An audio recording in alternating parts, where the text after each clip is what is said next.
o'qituvchim menga shunday degan edi: sen hech qachon professional futbolchi bo'la olmaysan. Bu so'zlarni men hech qachon unutmayman. O'sha paytda atigi 11 yoshda edim. Ozg'in, kichkina, kambag'al bola edim. O'sha o'qituvchi ko'zimga qarab dedi: Cristiano, sen juda zaifsan. Sen hech narsa qila olmaysan. O'sha kuni men ko'z yoshlar bilan uyga qaytdim.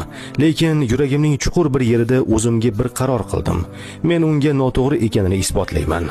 Men hammaga ularning yanglishayotganligini ko'rsataman. Boshqa bolalar hovlida o'ynayotgan paytda men mashq qilardim. Ertalab, kechasi, bahona yo'q, ta'til yo'q, dam olish kuni yo'q, ziyofat yo'q. Faqat mehnat. Oyoqlarim og'rib ketguncha, nafas ololmay qolguncha shug'ullandim. Har bir yugurishim, har bir gollarim, har bir ko'tarilgan kubogim o'sha so'zlarga berilgan javobim edi. O'sha kuni men bitta haqiqatni angladim. Senga ishonishmasa, bu hali hech narsa emas. Muhimi